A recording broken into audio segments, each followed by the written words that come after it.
ever thrown up on the track before? Yeah.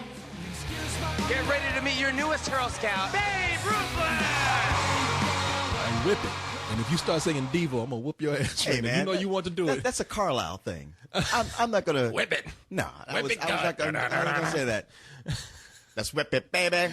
Let's whip it right. Let's whip it, baby. Whip it all night. Yes. A lot of people don't remember that song, but so a lot of people are like, is this the right review? I mean, is this a music show? That's true. But this is Soul Man too. But we are talking about Drew Barrymore's Whip It. Drew Barrymore behind the camera. That's right. Her directorial debut. Debut. Yeah, little E.T. girl done made good. Yeah. Look at she ain't no little E.T. girl anymore. She's about 40 years old. Yeah, she's almost 40 years old. She finally put down the liquor bottle, put down the crack pipe when she was around, 11? You see, and then her career started going up. Hey, man, that girl lived. She lived a lifetime. Yeah, I mean, for 11 years. A lot of people don't reach her level until they're like in their 30s. I mean, unless you're Mackenzie Phillips. But other than that. Yeah, can you believe 10 years old talking about, I'm an alcoholic? Yeah, that would be like, you'd be looking around for like, man, who brought that kid in there? Whoa. Yeah. Shit. Yeah, shit. Most girls in her class are talking about, I got cooties. And she looking at me like, I got the DT. Exactly. I got spiders all over me. Skin, come on. Just give me another hit, man. Man, that's not funny. No, but what shit? I mean, she's doing all right now. Yeah. Shit. And you know something? I think maybe you like this movie better than, no, I'm sorry. I think maybe I'm drunk. You like this movie less than I did. Maybe you didn't. I don't know. We're going to talk about this and see. We'll see. It's possibly around the same, but we'll see. Okay. And I want to like this movie because, hey, man, this movie has a lot of our hometown in it. Oh, yeah. I mean, it's funny because before the movie, when I saw it, I don't know how it was, because we went to separate screenings. And I went to a screening that had, a bunch of the Texas Roller Girls there in the audience, which is good and bad because that kind of thing, like the audience of the movie, like when they have a movie about people from your hometown and some of them are in it, they are obnoxious. Oh, yeah. They scream and hoot and holler through there. People show up on screen who are bit characters who you don't know, and they're like, yeah, woo! And you're like, shut up. Except it's about 15 of y'all, so I'm going to keep my mouth shut. I'm going to say it in my mind. Yeah. In my mind, I'm saying, shut up. Sit down. Yeah, because this movie is about not only roller derby, but it is about the Texas Roller Girls. Yeah. Here in Austin, Texas. Yes. And those girls are tough. Yes. Yeah, I mean, and by tough, that's scary. Yeah, no. I mean, I'm not going to say that they're all lesbians, but a lot of them, even the hot ones, look like butch lesbians. Well, when I say look like butch lesbians, I'm not talking about they got beards and mustaches and lumberjack shirts. I'm talking about they look like they could beat the shit out of you. Well, they do look like that. Just when you say butch lesbians, people are going to start thinking like plaid shirts and mullets. No. And they don't look like that. They do have sex appeal. I mean, they'd be like sort of somewhere between lipstick lesbians and truckers. You truckers, yeah. Okay. Put it there. Let's call them hot truck drivers. Okay. I don't know. I still can't put that together. I know. I don't know how. I don't know what's. They're just really tough, hot girls, and I'm fine with that. But no, there's a lot of since it's about the Texas Roller Girls. Drew Barrymore was kind enough to come to Austin. I'm sorry. You know what? Totally. You brought that up, and I just wanted to say because they had that this special screening here, they talked about how 90% of the movie was shot in Michigan. Oh shit! Now I feel foolish. But they came here because really most of the scenes you see of Austin are when Ellen Page are with her boyfriend. They have a date montage where they walk around. That is true. And it's all everything is shot on that South Congress area. South Congress. No, it's two places: South Congress and Guadalupe. But most of it's South Congress. Yeah, most of it's South Congress. As a matter of fact, there's an image. Whenever you think about Austin, you think about the UT Tower. Yeah. You think about the Capitol. Okay, but then there's that image of that fucking frog. Right. The frog that's holding its eyeballs or something. It's something like, hi, how are you? There's a frog on the side of a building on Guadalupe, and that frog is sitting there talking about, hi, how are you? And that's become the ambassador of Austin, man, that fucking frog. Well, it's got to be something about South Congress with Quentin Tarantino shooting so much of Death Proof there at Güeros. Yeah. And then all this, all their exterior shots of Austin were all in that same area. Yeah, it was. They tried to make it seem like they were in a different location where they just crossed the street. Yeah. Like, we recognize that shit. Yeah. As a matter of fact, I think I saw you walking by in one of those scenes, looking through the camera. Probably buying a cupcake. Right, yeah. From the cupcake stand. Yeah, we got some great cupcakes there, people. But she was here to film a montage here on one street, Drew Barrymore. We appreciate that. So in Whip It, we have little Juno, Ellen Page. Yeah. And she lives in Bodine, Texas? Bodine, Texas. Yeah, which is a pretty shitty Texas town. I don't know if it. I've never, is that a real town? I was going to ask you because I didn't know. There's so many little bitty shithole Texas towns. It totally could be. It just seemed like it's supposed to be Brenham, or maybe it's close to Brenham, because they talk about the Bluebell factory being. Oh yeah, they talk about Bluebell and all. Yeah. You know what? I'm gonna look it up right now and see. All right, audience. I'm kind of hold on for some dead air while Korey looks up this information. But it's all about Ellen Page, who's her mom has her in all these contests. Marcia Gay Harden, who is from Texas, is her mom and likes to throw in these little pageants. And she's just at a point where, hey, it's Ellen Page. So if some chick is gonna be, bohemian and too cool for school and alternative, she's going to be that one. She's a teenage Janine Garofalo. Okay, let me just interrupt you right here and say that I don't think there's any Bodine, Texas, because every time I get up a search for Bodine, it goes back to Whip It. Oh, okay. All right. Ellen Page is too big for Bodine, Texas. So yeah, she's living in Bodine, Texas, and she's kind of like this. She's like the little indie rock chick girl there. I mean, she colors her hair blue when she knows she's supposed to be on for a beauty pageant. Yeah, she's just outgrowing it. Yeah, she's and you root for her because it's like everything they do in this little shitty town. It's like anybody else would be like, you gotta get out of here, but everybody in that town thinks it's so important. Right. So Ellen Page is feeling like, I don't know what to do here, and she ends up getting a flyer for roller derby. Right. Her and her mom come to Austin, go over to Lucy in Disguise. Yeah. And she gets to see the roller girls come in. She's fascinated, gets a flyer, and her and her best friend sneak off in the car and go check out roller derby and just fall in love with it. Fall in love with it. Her friend doesn't do it, but Ellen Page does, and she's at first they're telling her, you got to be 21 to do this, and of course the girls are like, yeah, we're 21. We're 22. Did they put an extra year on it? 22. So although she's actually still in high school. I just want to tell y'all that you're my new heroes. It's your first time here? Yeah. Well, put some skates on. Be your own hero. The last time I wore skates, they had Barbies on them. None of us knew our ass from an elbow pad when we started. You should come to tryouts on Tuesday. You have to be 21. You're 21, right? I'm 22. Yeah, I just had my birthday, so. Great. It's this Tuesday at 5. It is. Yeah. I'm Maggie Mayhem.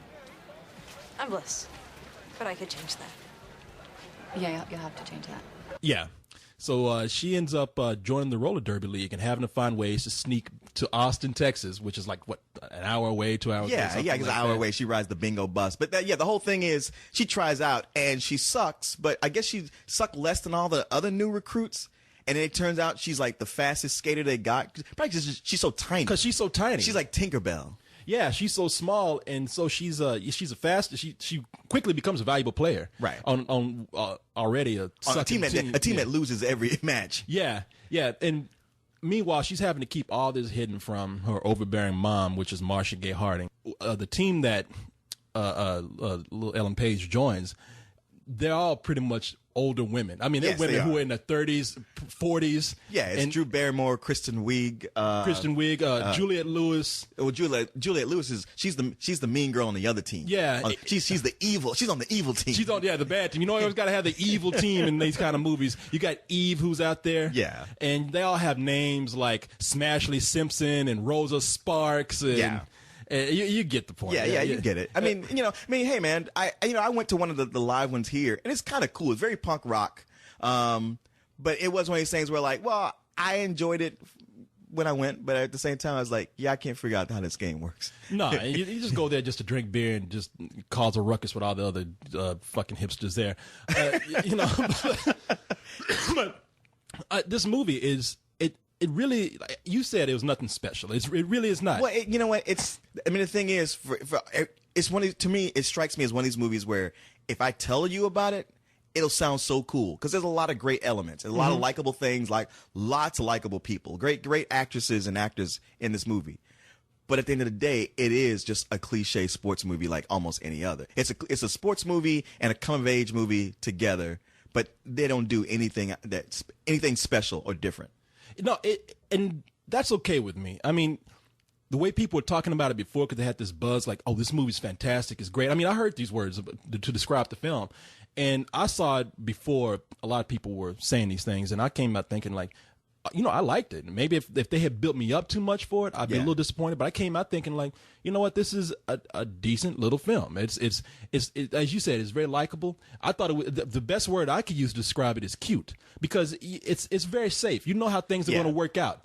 You know that Ellen Page is going to join this team. You know that she's going to become somewhat of a star on the team because she's found her calling in life. Her best friend doesn't join, so they're going to have a falling out. They're going to have a falling out, yeah, and she's going to have a little romantic interest in it that may or may not work out, and soon her and her mother are going to come to odds, and maybe she'll see the point, or maybe Ellen Page will just say, "Well, Mom, you don't see things my way, but I have to do what I want to do," right? And baby, I guess you do. Yeah, but and even though we're saying it may or may not work out, when you're watching the movie, you know how it's going to work out. There's no doubt. Marsha Gay Harden is great in the movie. Yeah, and Daniel Stern is the dad. I mean, of all likable characters, he was really likable. Yeah. Like anytime he came on, I won't say he stole the movie, but he just like warms your heart every time. Daniel Stern, probably haven't seen him for a while. The last thing I remember him being in is City Slickers. Oh, I thought you were gonna say Home Alone.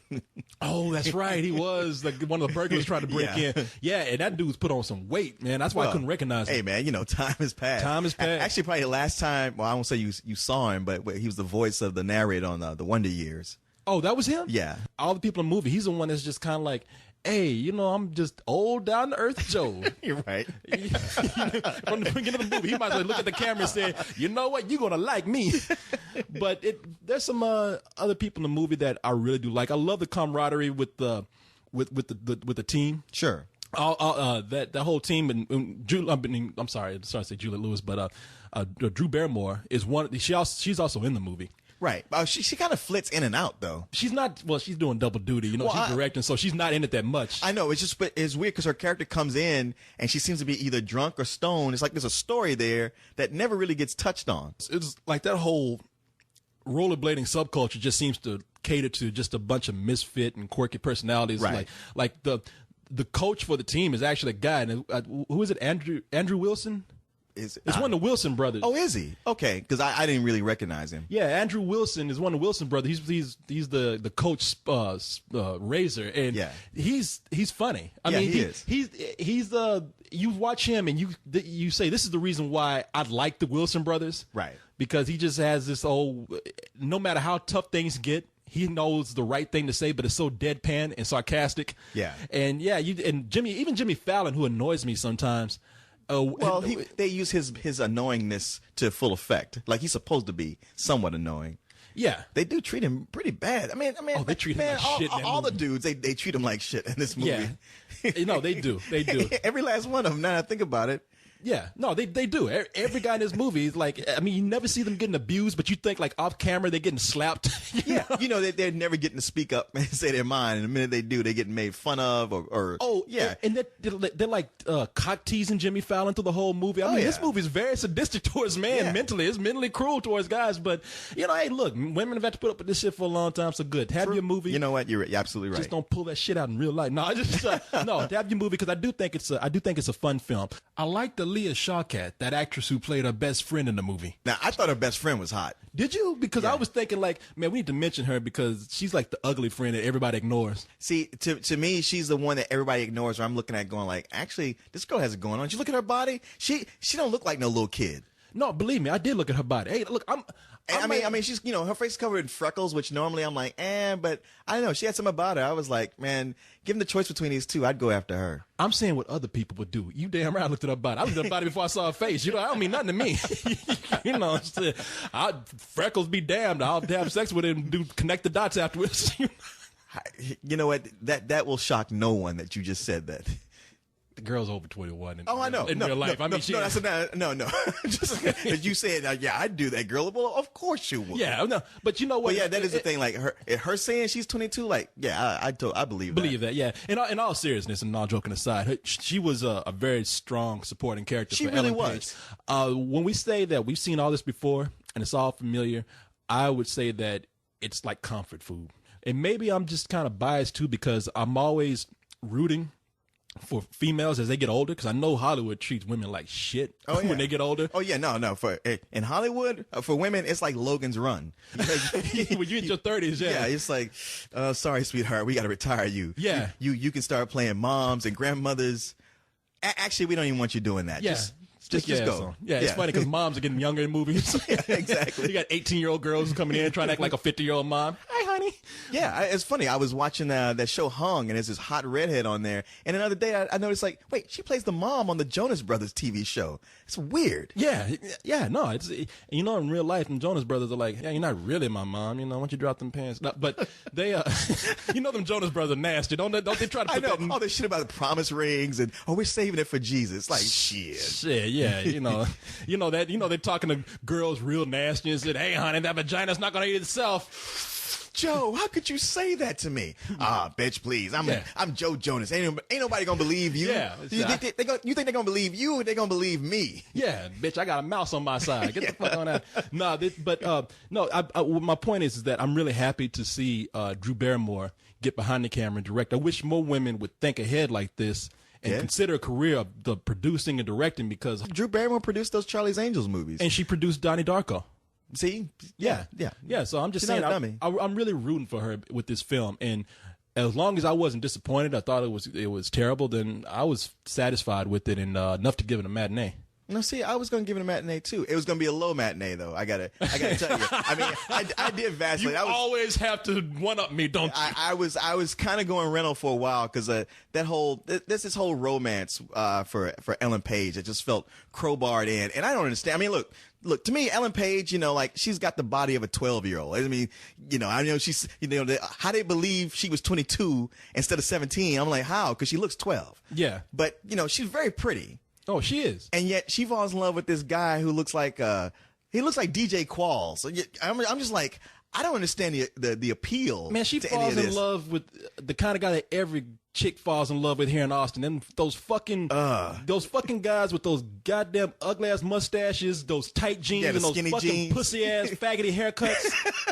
I can't stand that shit, man. Well, you know, I just want to beat the fuck out of these guys, even though some of them are my friends. You know, that's the only reason why I don't. You do, don't you? I do, because I'm tired of this shit. Well, I just didn't like the way they crowbarred it in, they pussyfooted around and went like through a few montages. They go on a date, and I was like, this is like the worst date ever. Why are y'all subjecting me to this? Yeah, you know, I guess that went by quick for me. Oh, to me, it was just Plus, dragging. I wouldn't answer the phone call.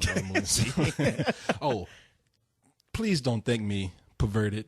Please don't think I have a thing for 12-year-olds. But there's a scene where Ellen Page, she's underwater. She's underwater with that guy. Do you know what I'm talking about? Yes, I do. I have to give it to you on that, because to me, I kept thinking like, man, she looks like a little boy. But on that one scene, I'm like, okay, that's not a little boy. She got an ass. She does. On her. She does. That is out of this world. And I never looked at Ellen Page that way, because I'm always thinking of her as Juno. I think of it from Hard Candy, so I'm really like, Oh, that's right. Yeah, no, that shit. My dick just got limp now. Yeah, see, you look at this one. You talk bad about Roman Polanski, but you given the same shot, you be like, hey man, what was I supposed to do?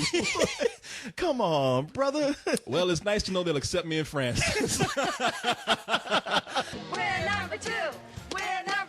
She came in second out of 2 teams. That's right, celebrate mediocrity. That's fantastic.